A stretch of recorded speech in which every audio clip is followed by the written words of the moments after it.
Hello. Heh.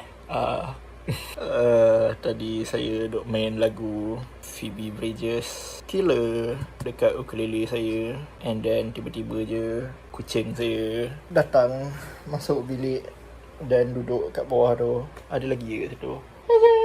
Hello. Kamu nak tengok dia ke? Tak payahlah kot. Sebab agak susah untuk saya angkat dia sekarang. I guess dah tiba masa untuk saya cerita dekat someone pasal kucing saya. Tahun lepas, saya dengan abang saya perasan yang dekat kita nampak macam puting dia bengkak, salah satu nipple dia bengkak. And kita macam nak buat macam mana kan, biarlah kot 2-3 hari lagi surut lah kot. And then a few days later kita orang perasan yang sebenarnya tu bukan dia punya nipple, but instead ada like satu biji lah tumbuh dekat perut dia, you know, kinda like a balloon, I guess. Cuba Google, perhaps it's a cyst ke, abscess ke, dah macam mana tak nak sebut. And yeah, kita orang tak usik lah benda tu, biar je dia membesar dan eventually dia pecah. And then bila dia pecah, dia slowly kering. And then bila dia kering, dia macam surut. And then last jadi elok lah, sembuh lah kan, tak ada apa-apa lah. But then lepas tu naik lagi satu biji kat perut dia, and then again pecah lagi, and then kering dan surut lagi, and then naik lagi sebiji, and then naik lagi sebiji.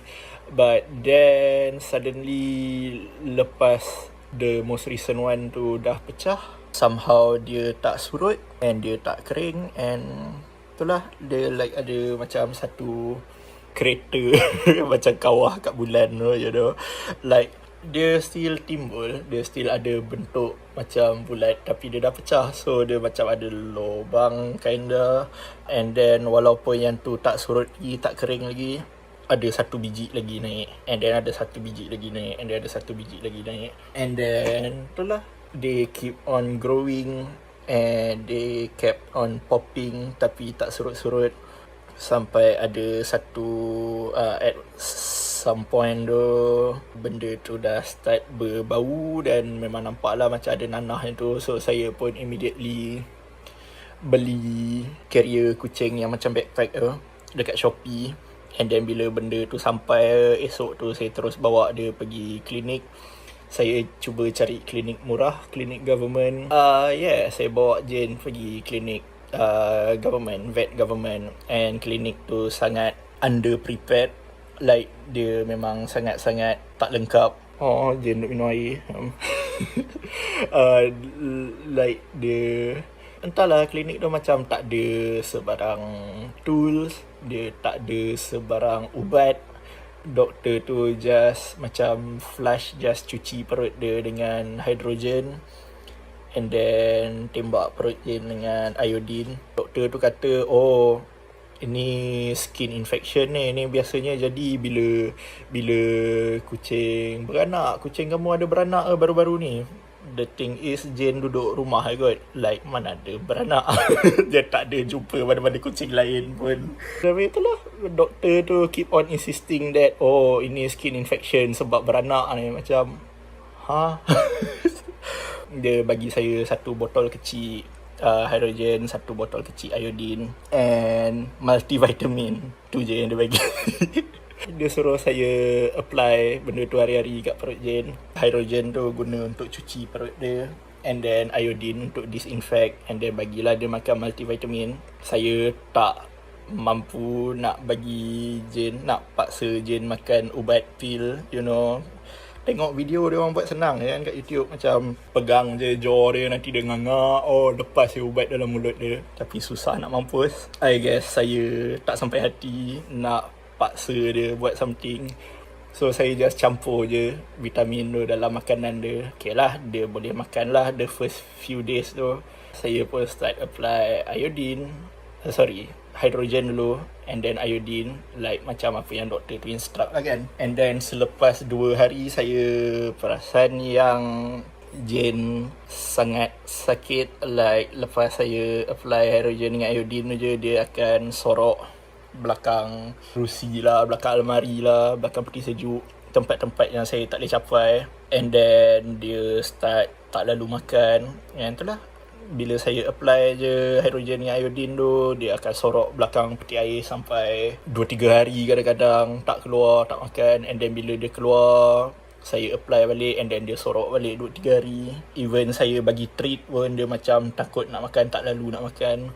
Saya rasa sangat tak best macam tu. Macam oh my god, kucing aku dah tak percaya aku. At some point tu, saya bila dia keluar, saya macam tak apply dah hydrogen dengan iodine. Saya takut benda tu sakit sangat sampai kan dia dah tak percaya saya. So saya macam stop lagi. And then dia pun macam okay, duduk luar, duduk kat ruang tamu. And then selang sehari dua, saya bubuh balik, and then dia sorok balik. So memang saya perasan lah ada something yang tak kena, I guess, dengan ubat yang saya apply tu. To the point where perut dia jadi sangat agak tak best untuk saya kata kucing saya nampak jijik. Tapi at that point, yes, memang perut dia nampak sangat jijik. You know, like, entahlah, saya tak tahu macam nak describe, tapi memang geli lah tengok perut dia. I guess saya rasa in a way dia pun perasan kot yang dia menggelikan, I guess, sebab tu dia sorok juga in a way. Perhaps dia pun boleh nampak dan bau yang perut dia tak best. And so itulah, finally saya sebab at one point tu perut dia memang dah teruk sangat. Like memang in a way macam kinda macam masa saya bawa pergi vet government hari tu, dia berbau dan bernanah. Tapi this time lagi teruk sebab dia like at least masa the first time around tu macam nampak kan, like oh biji tu cyst tu I guess pecah jadi kereta. At least dia macam localize dia punya luka lah kot kan. Tapi itulah, this time around dia punya perut tu terlalu grotesque. Sampai saya pun tak tahu nak describe apa yang berlaku dekat perut masa tu. So yes, esok tu saya terus bawa dia pergi klinik swasta pula. And klinik swasta tu check perut dia. Klinik tu vet tu cakap, oh ni bukan skin infection lagi dah. At this point ni dah jadi macam tumor, dah macam cancer. So apa yang diorang boleh buat adalah diorang boleh potong, buang daging yang dekat luar perut je tu. Saya macam okay lah kot. Apparently doktor tu cakap yang hydrogen tu tak sepatutnya apply hari-hari kat perut Jane. In a way, perhaps hydrogen tu yang menerukkan lagi perut Jane. Sebab itulah, hydrogen tu nama penuh dia hydrogen peroxide, which is acid. And so basically saya hari-hari duk curah acid dekat perut dia yang tengah expose, which is I guess sebab tu lah Jane sampai sorok belakang peti sejuk kot, sebab sakit sangat lah kot kan. For the day, doktor tu just spray iodine and then dia suruh esok datang balik. Dia nak operate Jane lah. So dia suruh Jane puasa dari malam tu. And so yeah, saya pun buat lah macam tu, puasa dari subuh. And then pagi tu saya hantar dia pergi kat klinik tu balik. And then klinik tu operate Jane. Saya hantar tu hari Khamis. Hari Jumaat tu klinik tu tutup.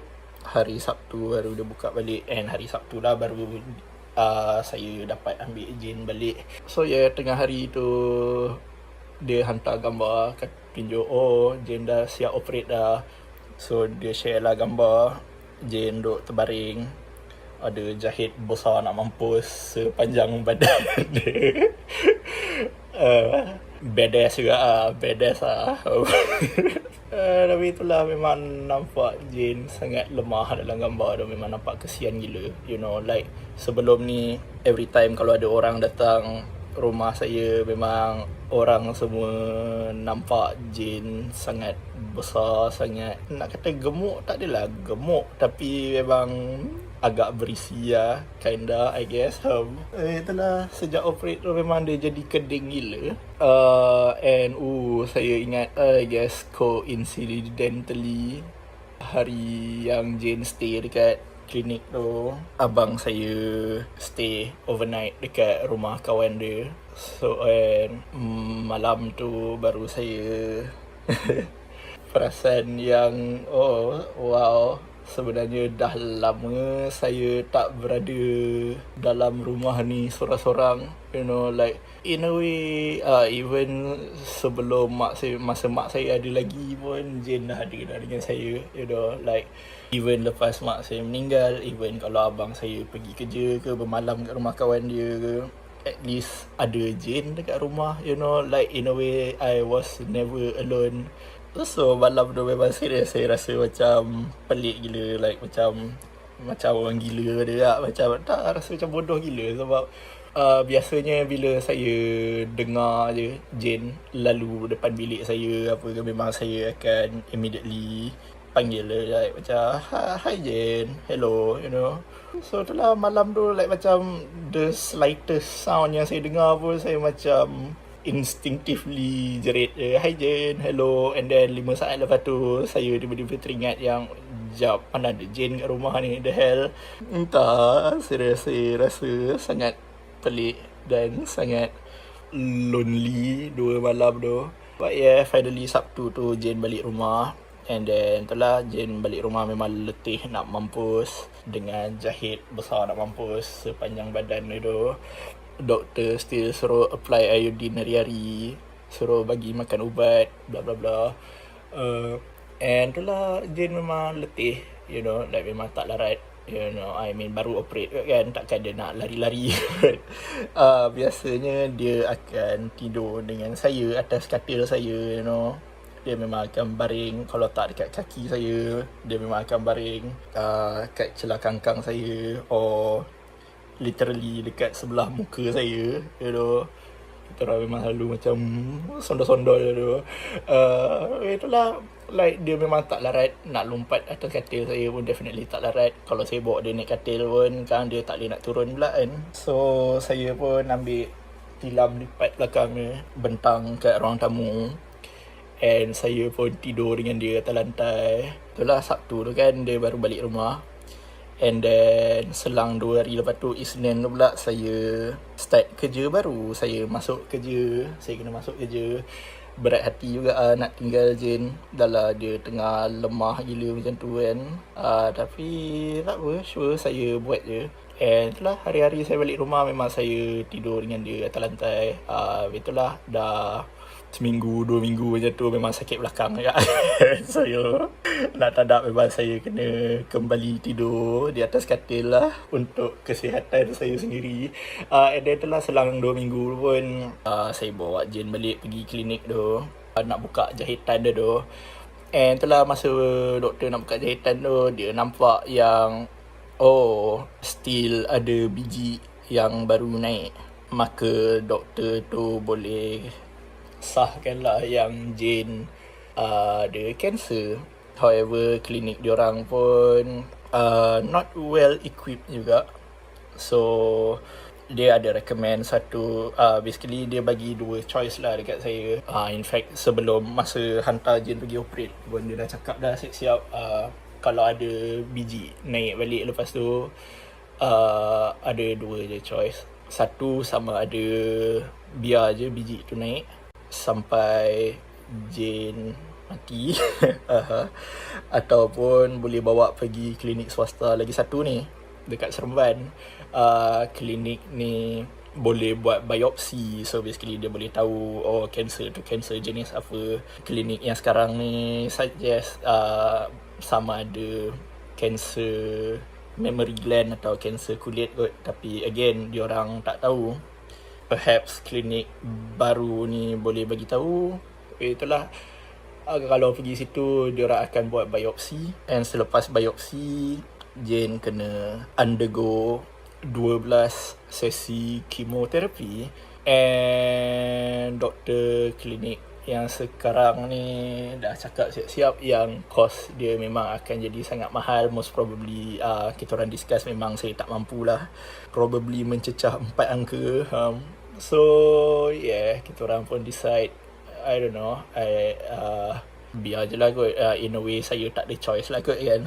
Like dia memang sangat mahal. Like even masa saya kerja hari tu pun saya still tak mampu. So imagine lah, sangat mahal. Itulah doktor tu kata rasanya okay je kot kalau saya duk kawal like spray iodine hari-hari, cegah infection bla bla bla.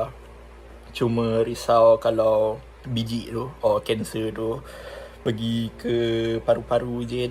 Dia kata itulah the ultimate stage kot. So bila dia sampai paru-paru, basically memang dah tak boleh buat apa lah. But hey, so far Jane ada lagi kat sini. Cuma memang nampak lah yang Jane memang sangat letih, sangat tak kuat. Benda tu still keep on growing. Perut dia tu boleh kata in a way duk sentiasa expose right now. Like selang 2-3 hari memang akan bleeding. Kadang-kadang saya bangun tidur perasan-perasan dah ada 3-4 titik darah atas lantai. And itulah Jane sekarang keding nak mampus. Hari tu ada kawan saya datang rumah saya. Saya just ajak 2 orang datang rumah saya buat mini board game party. And then dia jumpa Jane and dia kata Jane nampak macam karakter kartun yang buff. I guess kamu boleh imagine kot, karakter kartun yang buff biasanya macam diorang punya torso besar nak mampus and then pinggang diorang ramping gila. Macam tu lah Jane sekarang, except yang besar torso tu pun just dia punya ribcage je, bukannya muscle pun. Dia memang keding lah, like boleh kata hampir tinggal rangka je. Dia dah tak boleh lari-lari. Kita orang dah tak boleh saling kejar-kejar satu rumah. Dia dah tak boleh lompat-lompat. Dia dah tak panjat curtain, panjat washing machine. Dah tak panjat spot-spot dia, kabinet dapur atas peti sejuk semua tu. Dia nak lompat naik katil saya ni pun dah tak boleh. So most of the day memang dia duk terbaring. And terbaring pun like macam satu position yang sama je, like on her left side. Dua-dua lutut dia dah botak. Seluruh kaki kiri dia dah botak. Saya rasa sebab dia nak groom diri dia pun macam dah malas dah kinda. Kadang-kadang saya kena lap dengan kain basah, tapi of course dia tak suka kan. Dia macam duk biar, but I guess perut dia kinda lembab I guess. So bila dia duk baring atas kaki kiri dia, the body liquid I guess duk kena kaki dia, you know, and then start kering. And then bila dia jilat bulu yang ada I guess darah kering, tertanggal lah bulu-bulu tu semua kan. So itulah, seluruh kaki kiri dia dah botak. Kaki kanan dia pula duk bengkak sebab dia duk baring atas satu side dia hari-hari.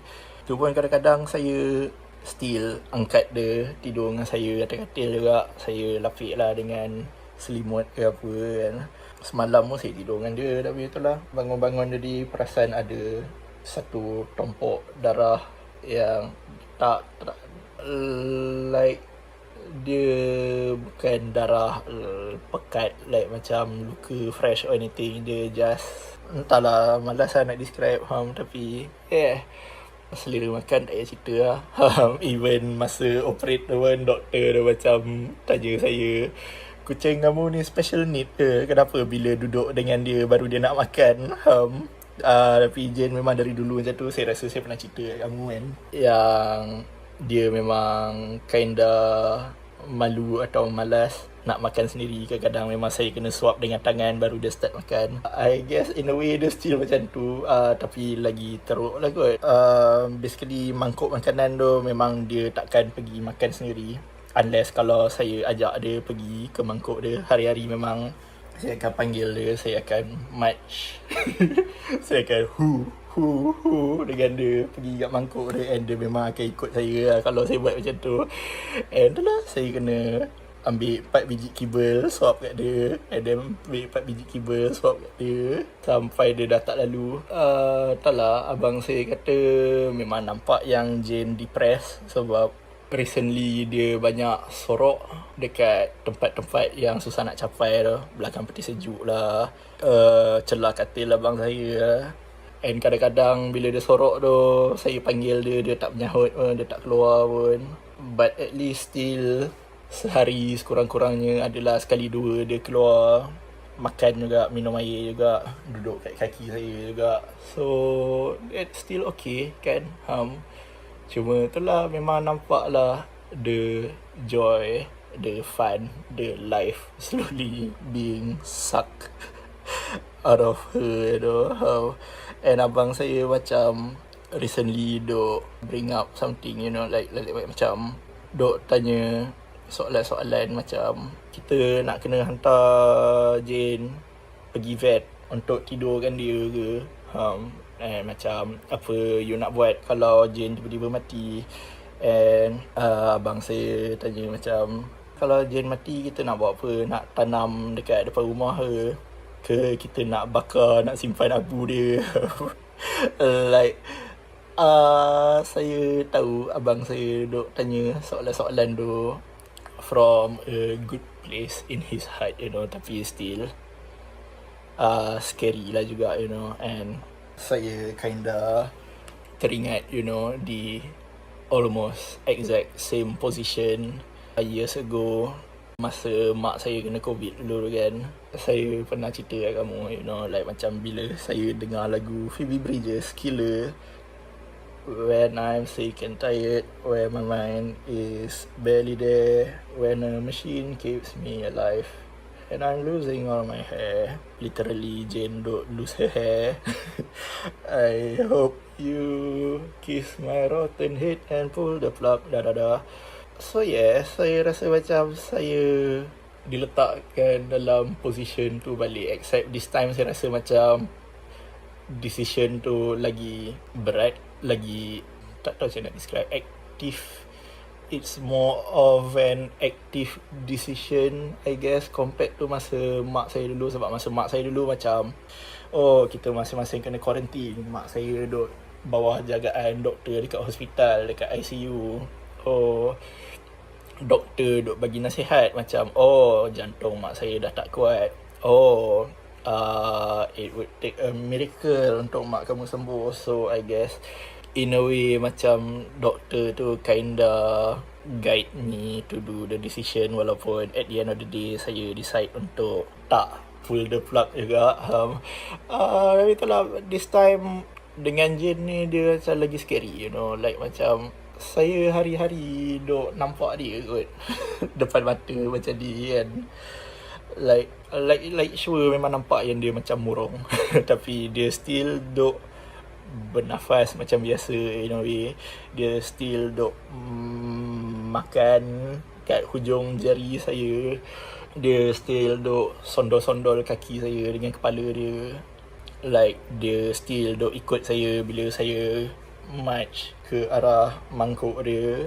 Kadang bila saya duk borak-borak dengan dia, baby talk dengan dia, dia miau balik kat saya. So it's scary, like macam saya tak tahu macam mana nak decide, like macam mana saya nak pilih antara Jane meneruskan hidup dengan this new poor quality of life, or me having to take away her whole life terus. And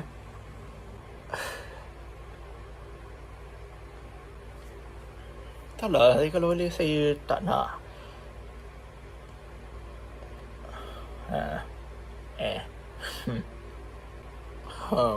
benda macam ni. Kurang cringe kalau cakap dalam English. So